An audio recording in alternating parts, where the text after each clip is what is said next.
Bonjour à toutes et bonjour à tous, bienvenue sur ma chaîne, moi c'est Yasmine pour ceux et celles qui ne me connaissent pas encore.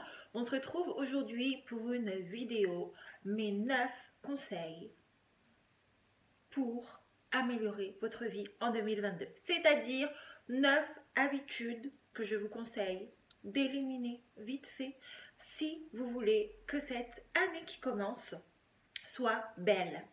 Voilà, donc ce sont des choses que je fais moi-même, bien sûr, sinon je ne me permettrai pas de vous le partager.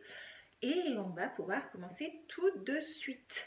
Évidemment, je n'attends pas les nouvelles années, les bonnes résolutions pour essayer de m'améliorer. J'espère que c'est la même chose pour vous. Je pense que c'est très important de faire en sorte de chaque jour s'atteler à être une meilleure personne, à améliorer ce qui a été, ce qui n'a pas été, à faire un travail d'analyse. Ça, c'est évident que c'est jour après jour. C'est un travail de longue haleine, un travail qui prend du temps.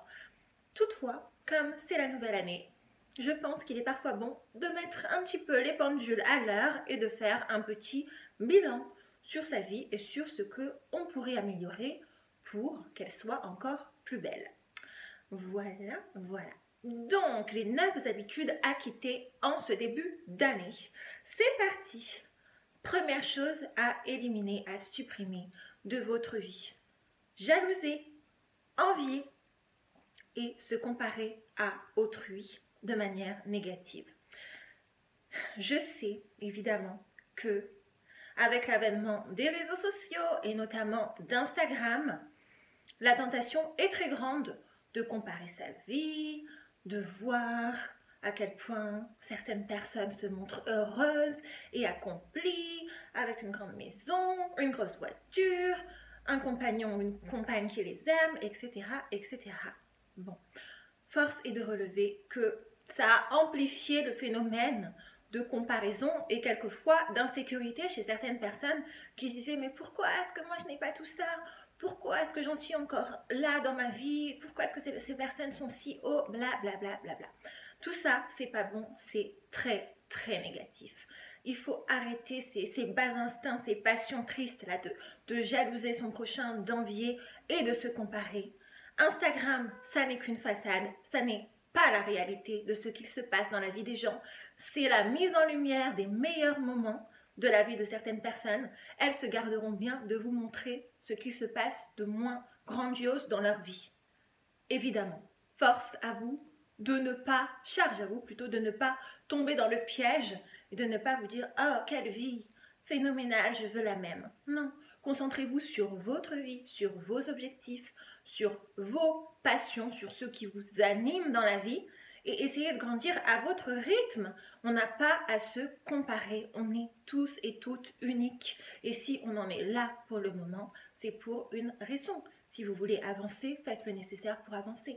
Ça ne sert à rien ni de jalouser, ni de critiquer, ni d'envier, ni de se comparer. Et les réseaux sociaux, notamment Instagram comme je le dis, moins vous irez, mieux vous vous porterez, je pense. Parce que oui, il y a des bonnes choses, mais il y a beaucoup à laisser sur ce genre de réseau.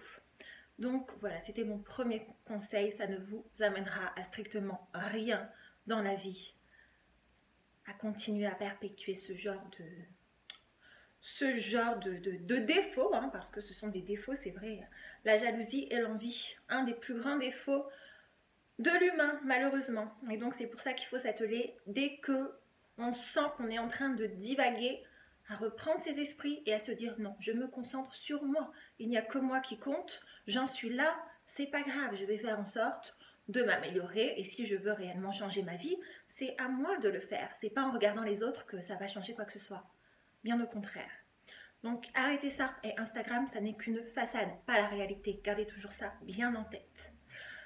Conseil numéro 2, des habitudes à quitter pour améliorer sa vie en 2022. Arrêtez de vouloir changer les gens. Oui.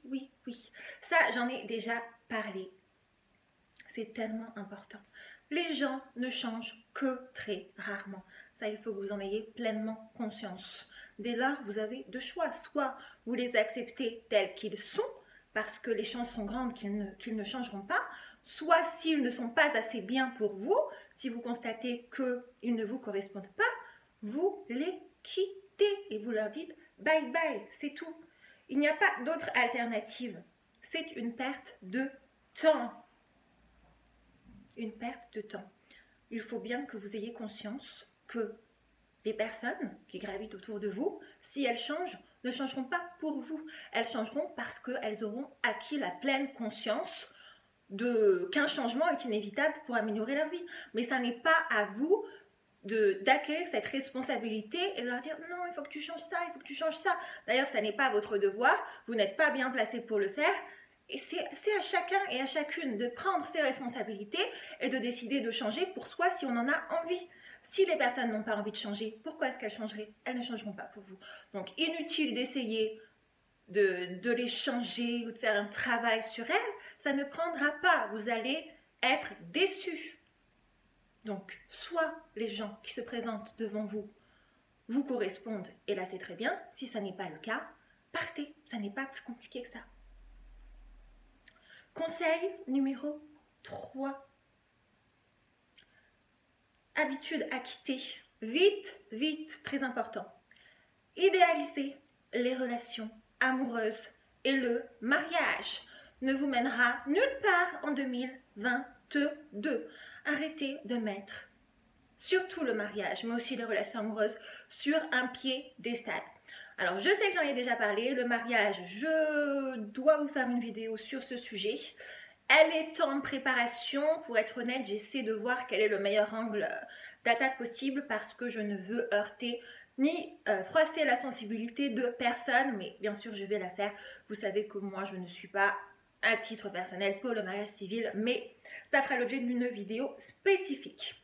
Donc oui, le mariage, les relations amoureuses, les hommes, arrêtez de mettre tout ça sur un piédestal ou d'idéaliser quelque chose qui n'existe pas.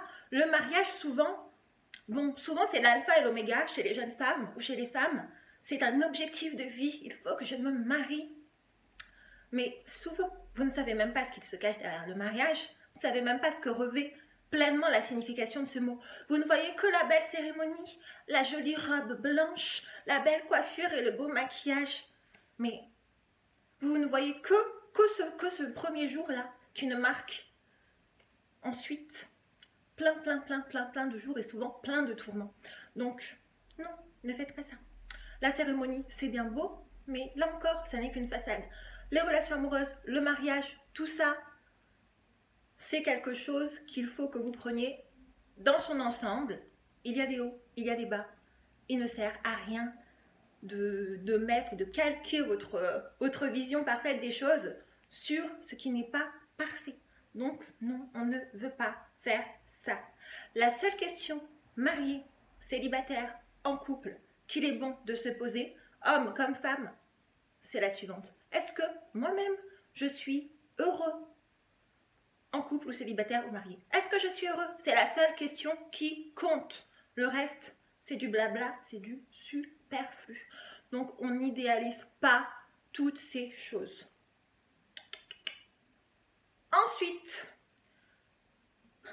autre chose très importante qu'il faut arrêter de faire en 2022 de toute urgence, c'est un concept assez abstrait, la confusion de toutes sortes. La confusion amène la déception. Ça n'est pas plus compliqué que cela.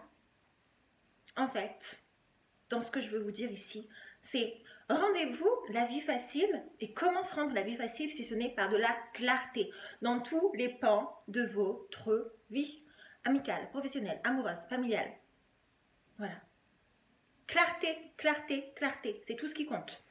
Des fois, vous savez, il y a des questions qui ne se répondent que par oui ou par non. Est-ce que je suis amie avec cette personne? Oui ou non? Est-ce que je suis en couple avec cette personne? Est-ce que nous sommes ensemble? Oui ou non? Si vous répondez par peut-être, je ne sais pas, ben, des fois oui, le lundi oui et le mardi non. Ça ne va pas aller loin tout ça. Donc c'est pas bon. Vous-même, vous êtes en train d'instaurer dans votre esprit une confusion qui n'a pas lieu d'être. Et ça n'est que à vous de clarifier la situation. Personne d'autre ne le fera pour vous. Donc si vous doutez, si vous avez des incertitudes, des interrogations qui sont trop prééminentes, du style si vous fréquentez quelqu'un, est-ce que cet homme ou est-ce que cette femme m'aime bien?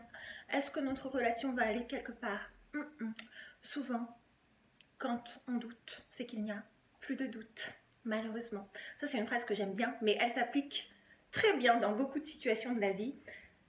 Et honnêtement, quand vous doutez à ce point, c'est qu'il y a urgence d'agir, tout simplement, et de clarifier les choses. Votre vie n'en sera que plus limpide et plus simple.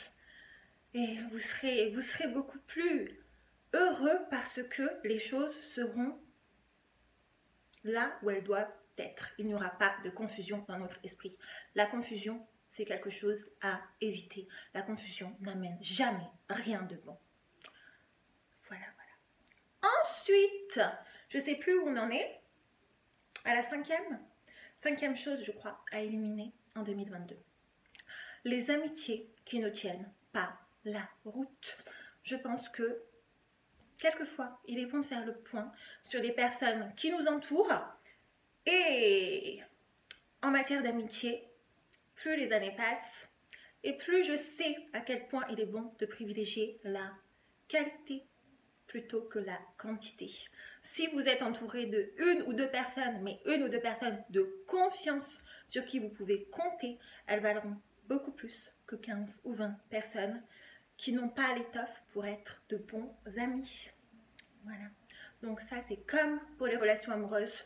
Il s'agit d'être exigeant ou exigeante dans les personnes qui nous entourent et regarder qui est digne d'avoir notre confiance, d'avoir notre amitié, parce que pour moi, l'amitié, ça n'est pas un vain mot. Souvent, dans la société dans laquelle on vit, les gens sont très enclins à s'appeler ami-ami. Pour moi, être ami, ça signifie quelque chose de vraiment symbolique. Donc, tout le monde ne mérite pas ce titre d'amitié. Et si tel n'est pas le cas, si les gens qui vous fréquentent ne sont pas à la hauteur des qualités que vous estimez indispensables à une amitié saine, une amitié forte, il faut agir, encore une fois, parce que ces personnes ne sont sans doute pas faites pour être dans votre cercle proche. Et comme en amour, on ne force pas, on ne force jamais les amitiés. Soit ça va tout seul, soit c'est que ça n'est sûrement pas la bonne relation pour vous. Donc voilà, je pense que c'est très important de faire le point. Les amitiés qui sont bancales, les amitiés qui ne tiennent pas la route, on n'en veut pas en 2022. On n'a pas que ça à faire, de donner notre temps, notre confiance, notre énergie à des gens qui ne sont pas dans la réciprocité avec nous ou qui ne voient pas notre valeur. Donc un tri s'impose en début d'année. Ensuite, ah oui, je voulais dire quelque chose aussi. Vous savez, souvent, quand on a un bon fond ou quand on est une belle personne, on a toujours tendance, et ça vaut aussi donc en amour comme en amitié, mais comme dans le cercle familial, on a souvent tendance à voir surtout et toujours le meilleur des personnes qui nous entourent. On va toujours essayer de prendre ce qui est bon à prendre et d'occulter comme ça leurs défauts qui sont souvent des défauts importants. Moi aussi, j'ai tendance à le faire quelquefois, mais si une personne vous montre sa vraie nature, croyez-la. Croyez-la. Inutile de vouloir juste prendre le bon et rejeter le mauvais. Des fois, le mauvais est plus important que le bon. Et donc, ça ne sert à rien de continuer avec ce genre de personnes. Next, une habitude à supprimer en 2022.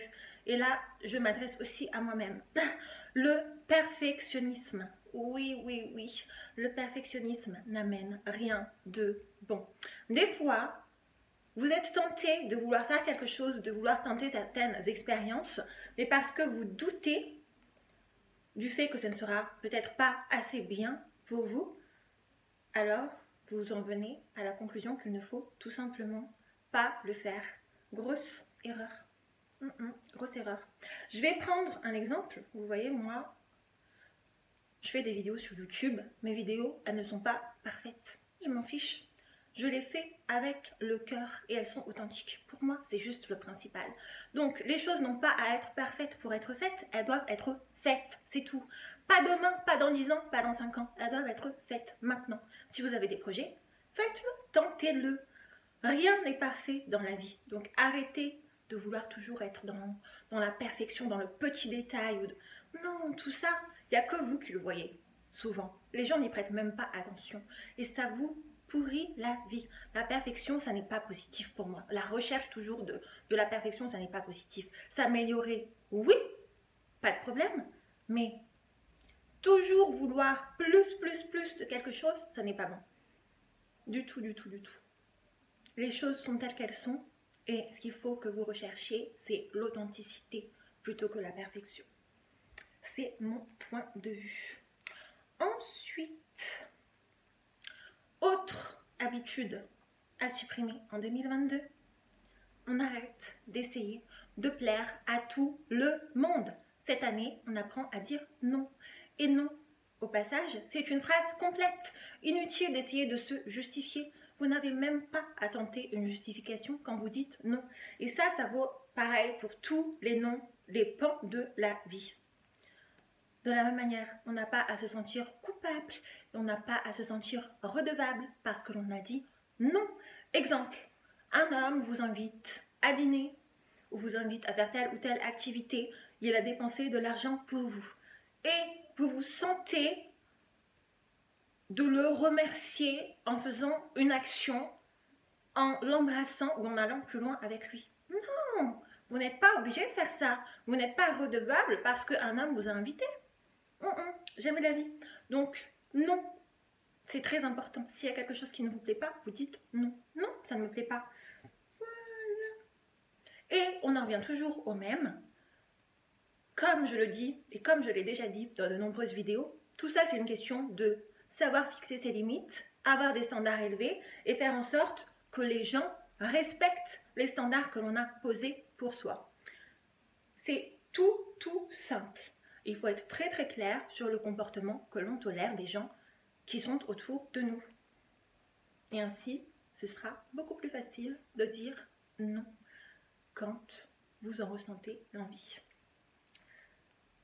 Ensuite, autre habitude qu'on ne veut plus accepter en 2022, c'est le strict minimum, ou tolérer, accepter le strict minimum de votre vie amoureuse, familiale, amicale, de votre carrière professionnelle.